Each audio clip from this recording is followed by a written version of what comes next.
Madame, Monsieur l'ambassadeur, Mesdames, Messieurs, merci d'être là. Je vais dire quelques Ambassadors, ladies and gentlemen, thank you very much. questions. Il était important en effet que l'Alliance célèbre ses 75 ans ici à Washington et je veux avant toute chose remercier le président Biden pour la parfaite organisation du sommet et sa généreuse hospitalité comme la conduite efficace des débats.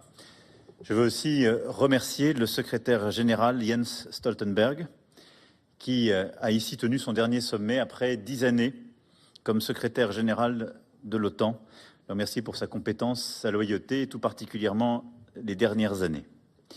Notre alliance continue de jouer un rôle fondamental dans la défense collective de la zone euro-atlantique, une alliance à laquelle la France est attachée, où elle prend toute sa place, avec son engagement reconnu et sa voix singulière. Le contexte appelle évidemment à une gravité particulière, le retour de la guerre sur le continent européen, la situation au Proche-Orient et la tension de grands équilibres géopolitiques. Pour tout cela, l'Alliance doit continuer de démontrer sa pertinence et la France d'y faire entendre une voix forte. Je m'y suis attaché au cours de ces 2 jours, dans le même esprit tout à la fois d'exigence et d'engagement que j'ai toujours montré à l'égard de l'OTAN. Nous avons pu ainsi avoir plusieurs séquences, la réunion du Conseil de l'Atlantique Nord entre alliés, la réunion avec les partenaires européens et Asie-Pacifique, le Conseil OTAN-Ukraine, dont nous avions décidé la création l'année dernière à Vilnius, et enfin la cérémonie pour les accords bilatéraux avec l'Ukraine.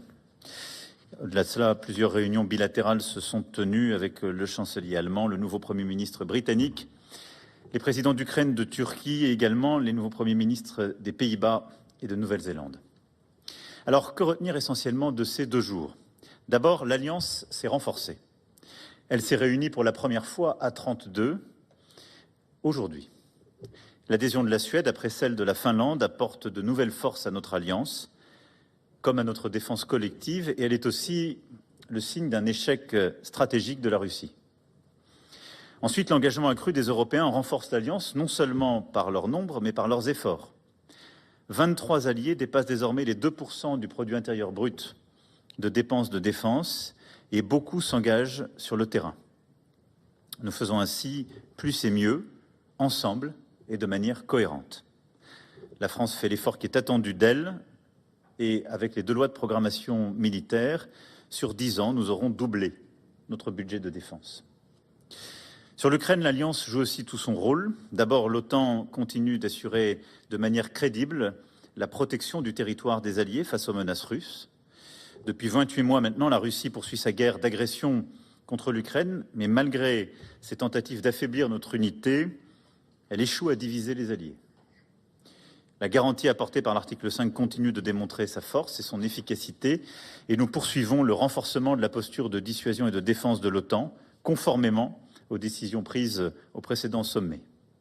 La France, vous le savez, est l'un des principaux acteurs du renforcement du flanc Est de l'Alliance. Nous déployons près de 300 personnels militaires en Estonie.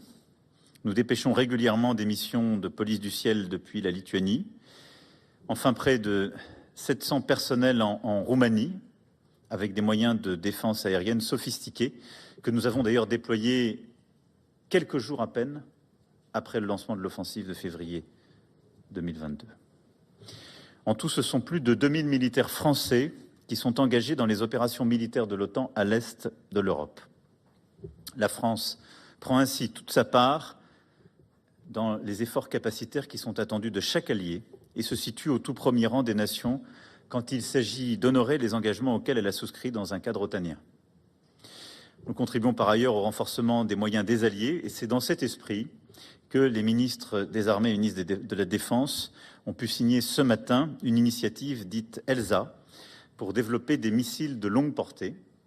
La France l'a signée avec l'Italie, la Pologne, l'Allemagne et plusieurs autres partenaires et alliés sont en train d'instruire le dossier pour pouvoir se joindre à cette initiative.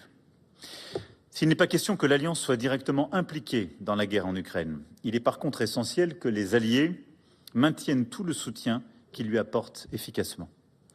La Russie ne doit pas gagner la guerre, il s'agit non seulement de l'avenir de l'Ukraine, mais aussi de la paix et de la sécurité de tous sur le continent.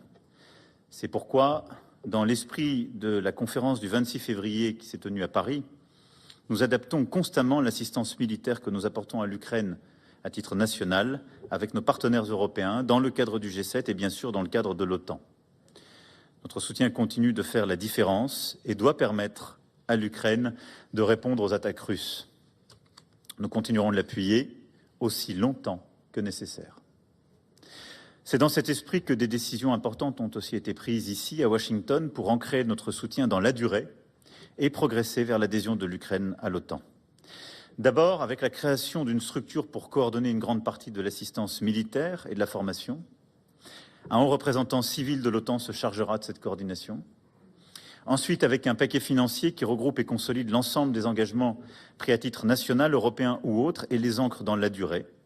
C'est dans cet esprit qu'ont d'ailleurs été mis en valeur ce soir dans une cérémonie les arrangements bilatéraux de sécurité signés avec l'Ukraine, comme celui que nous avons signé pour ce qui est de la France en février dernier. Enfin, avec un langage clair sur l'adhésion de l'Ukraine à l'OTAN, perspective nécessaire pour consolider sa position vis-à-vis de la Russie et aussi pour garantir le retour à la paix et à la sécurité sur le continent européen. C'est l'ancrage euro-atlantique irréversible de l'Ukraine qui est ainsi marqué. Dernier point, l'OTAN est une alliance qui s'insère et trouve une place maîtrisée dans un monde géopolitique plus vaste, comme l'a montré la discussion entre justement les partenaires européens et indo-pacifiques ce matin. L'imbrication croissante des questions de sécurité mondiale légitime une discussion sur la zone indo-pacifique à l'OTAN, à l'heure où la Russie s'allie à la Corée du Nord pour frapper l'Ukraine et où le caractère hybride des menaces justifie que celles et ceux qui défendent le droit international, luttent contre un impérialisme contemporain, décident de faire de cette alliance et de ces partenariats un moyen de faire respecter justement le droit et la paix. Il est temps pour tous les pays de la région de tirer les conséquences en termes de transfert d'armes, de matériel sensible à l'Ukraine à cet égard et de n'accepter aucun contournement de nos décisions. Pour autant, et j'ai pu le rappeler ce matin, il ne s'agit nullement de rentrer dans une logique de bloc. Et l'OTAN a une vocation qui est claire dans son titre même et dont la géographie est précisée. Et donc il nous faut bâtir des partenariats nouveaux, des coopérations. C'est ce qui permet d'obtenir, par exemple, des membres asiatiques et indo-pacifiques qui étaient présents, un soutien sans faille à l'Ukraine à nos côtés, ce qui a beaucoup de valeur, ce qui nous permet de développer des actions coordonnées en matière de cyber, en matière d'intelligence artificielle, mais en aucun cas de faire de l'OTAN une alliance de défense qui aurait à se déployer en Indo-Pacifique. De même, nous devons aussi répondre vigoureusement au procès qui nous est parfois fait de double standard. Certains nous reprochent parfois de nous préoccuper nettement moins de Gaza que de l'Ukraine, et ce reproche porte à tous un préjudice profond. Nous devons démontrer qu'il est infondé, je le redis ici, il est urgent de parvenir à un cessez-le-feu à Gaza, de libérer les otages et de mettre en place la désescalade qui est indispensable pour prévenir l'extension de la guerre au Liban. La France ne ménagera aucun effort en ce sens et nous serons appelés à prendre des initiatives prochainement. Enfin, le moment est venu de faire une place beaucoup plus grande à l'Union européenne et aux piliers européens de l'Alliance. Les Européens sont au rendez-vous de leurs responsabilités et c'est une transformation majeure des dernières années. Et ils doivent encore faire davantage. Ils doivent le faire avec leurs ressources, de manière coordonnée, en développant leurs instruments, leurs bases industrielles, en changeant d'échelle, en standardisant entre eux, en achetant chez eux. Et je crois que l'une des révolutions qu'on a vues à l'œuvre, qui avait commencé un peu avant 2022, mais qui s'est accélérée ces années, qui s'est aussi appuyée sur ce que nous avons nous-mêmes promu depuis 7 ans au sein de l'Union européenne, est une révolution copernicienne dans la manière d'appréhender justement les complémentarités au sein de l'OTAN. Il était impossible de parler de piliers européens ou de part européenne au sein de l'OTAN il y a de ça encore 3-4 ans. Je rappelle que c'est à Rome, dans la déclaration que nous avions co-signée en 2021 avec le président Biden, que ce pilier européen était reconnu. Il est maintenant pleinement intégré dans le langage courant de l'OTAN et assumé par les Européens. Pour toutes ces raisons, ayant remercié et félicité le secrétaire général sortant Jens Stoltenberg, je me félicite de la nomination à la tête de l'OTAN de Mark Rutte, Européen convaincu qui sait l'importance du lien transatlantique collègues exemplaires dont l'expérience nous sera précieuse au moment même où l'alliance est plus nécessaire que jamais. Voilà les quelques mots que je souhaitais prononcer en conclusion et pour rendre compte de ce sommet et des rendez-vous qui se sont tenus en marge. Je vais maintenant répondre à vos questions.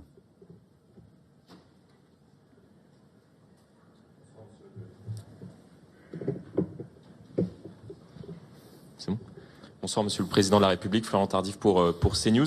La situation politique en France est venue jusqu'à s'inviter dans les conversations que vous avez pu avoir ces derniers jours ici à Washington avec vos différents homologues. Monsieur le Président de la République, le nouveau Front populaire devrait dévoiler le nom d'un Premier ministre demain. Est-ce que vous nommerez à Matignon cet homme ou cette femme qui sera désigné puisque ils sont arrivés en tête devant votre majorité sortante et le Rassemblement national? Êtes-vous capable de nous donner un oui ou un non définitif ce soir, ou cela pourrait-il dépendre du profil ou de la couleur politique de la personne désignée? Merci beaucoup. Je ne ferai aucun commentaire, et vous le comprendrez bien, depuis Washington sur la situation politique intérieure. Ce que je peux vous dire, c'est que j'ai pu confirmer à l'ensemble de mes homologues et alliés que la France aurait une approche de continuité de ses engagements internationaux, qu'il s'agisse de l'Europe, de l'Alliance ou du soutien à l'Ukraine, car les forces politiques qui constituent une majorité à l'Assemblée sont en faveur de ces lignes. Et qu'en aucun cas, ce sont les forces qui les remettaient en cause qui ont dégagé une majorité. Ça les a rassurés. Par ailleurs, la France a une constitution claire en ces domaines qui permettent d'assurer la continuité de sa politique étrangère et sa crédibilité internationale.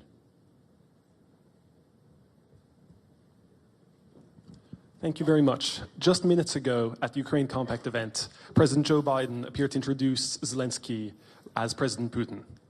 What impressions have you had of President Biden this week at the summit, at the dinner in the White House, and to what extent do you think the political circus surrounding the US president has distracted from the message of unity and strength that the alliance has sought to project this week? Thank you. Je m'abstiendrai de faire tout commentaire de politique intérieure américaine. Il nous arrive à tous de faire des lapsus. Ça m'est arrivé, ça m'arrivera sans doute demain. Je vous demanderai la même indulgence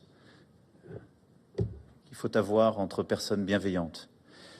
Maintenant, j'ai pu discuter avec le président Biden longuement hier lors du dîner. J'ai pu aussi l'écouter échanger en marge des rendez-vous. J'ai vu comme à chaque fois un président qui est aux affaires, en charge, précis sur les dossiers, qu'il connaît bien, un homme expérimenté, parce qu'il est sans doute autour de la table l'un de ceux qui a le plus de profondeur de champ sur ces sujets internationaux et dont la solidité en tant qu'allié, sa connaissance et son attachement à l'Europe sont exemplaires.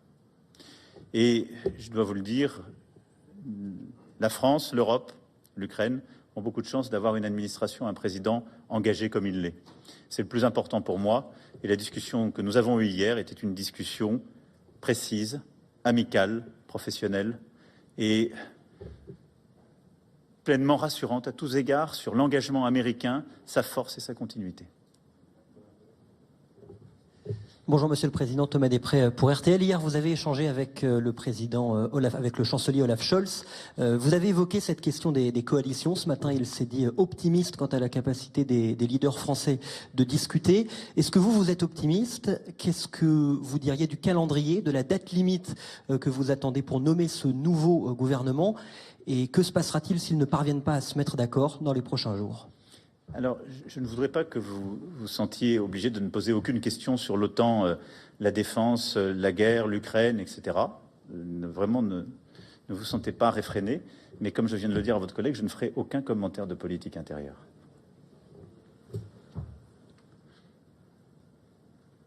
Bonsoir, Monsieur le Président, Samia Dghirni de l'agence Bloomberg. Quand vous voyez Viktor Orban en Chine, en Russie, avec Trump, est-ce que vous ne craignez pas qu'au bout d'un moment, ça puisse compromettre la sécurité des Européens? Est-ce que vous en avez parlé avec vos alliés? Est-ce que vous en avez parlé avec Viktor Orban lui-même? Merci. Oui, j'en ai parlé avec Viktor Orban, avec qui j'ai des discussions régulières. Je pense qu'il est tout à fait légitime, et je suis attaché à la souveraineté des États et l'indépendance de leur diplomatie, qu'un chef de gouvernement puisse se rendre dans un État qu'il choisit. Donc c'est un choix. Simplement, il ne doit y avoir aucune ambiguïté. Il ne l'a pas fait en tant que président ce semestre avec des responsabilités européennes. Et donc c'est en tant que Premier ministre hongrois qu'il a pu se rendre dans ces pays. C'est très utile, c'est son choix. Il l'a fait souverainement.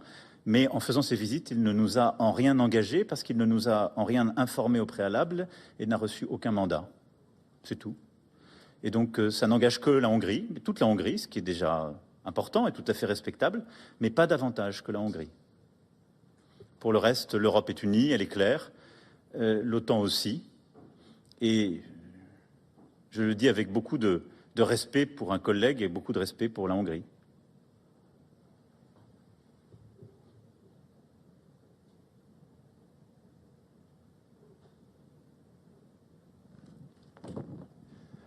Bonsoir, Philippe Ricard pour Le Monde. Vous avez dit que vous aviez senti le besoin de rassurer vos homologues. En quoi les avez-vous sentis inquiets, en fait, sur la situation intérieure française? En quoi les avez-vous sentis inquiets? Et avez-vous eu le sentiment que vos commentaires les ont effectivement rassurés? Merci. Non, je ne l'ai pas du tout senti inquiet, mes homologues.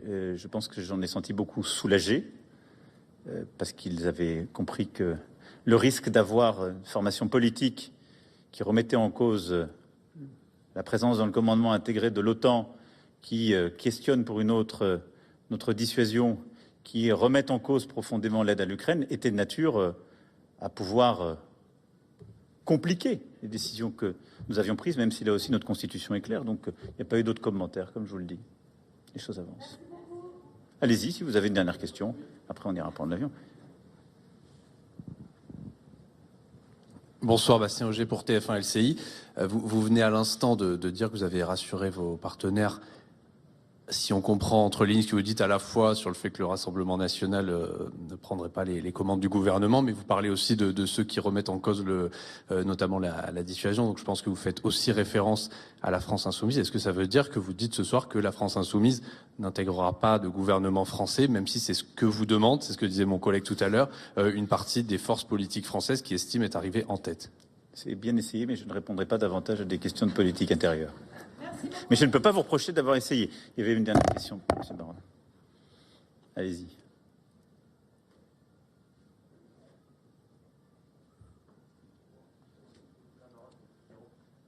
Le communiqué de l'Alliance pointe l'alignement des régimes autoritaires, Russie, Chine, Corée du Nord, Iran.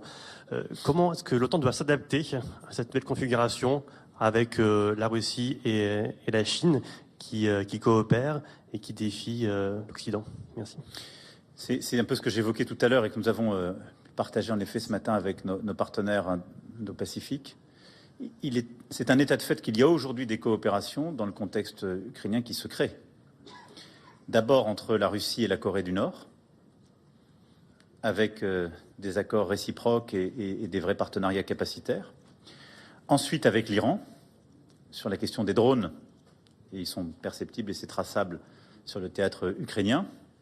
Et donc deux puissances proliférantes et qui ont des comportements aujourd'hui internationaux qui sont inquiétants. Et ensuite, la question de la Chine doit être qualifiée avec précision. Il est apparu, et nous avons identifié, partagé y compris avec les Chinois, le fait que plusieurs éléments technologiques ou matériaux duaux étaient utilisés sur le théâtre ukrainien, ce qui est différent de livrer des armes ou d'avoir une coopération militaire établie. Et donc il y a des éléments de clarification qui sont à faire. Mais vous voyez bien que la situation, en particulier ces derniers mois, a en effet créé des coopérations directes ou indirectes qui, de fait, sont à prendre en compte quand on regarde la sécurité de notre continent. Et donc c'est à ce titre qu'il est fait référence à cela. Ensuite, pour ce qui est de la Chine, je l'ai dit, nous avons la nécessité de répondre aux défis qui sont les nôtres, pour notre sécurité collective, pour l'Indo-Pacifique. C'est d'ailleurs le cœur de notre stratégie qui a été énoncée dès 2018 et qui a été annoncée en européen en 2020, mais jamais sans rentrer dans la logique, jamais en entrant dans la logique de bloc. Voilà, c'est le sens des qualifications et des conclusions que nous avons pu écrire. Donc il y a une grande vigilance sur ces sujets.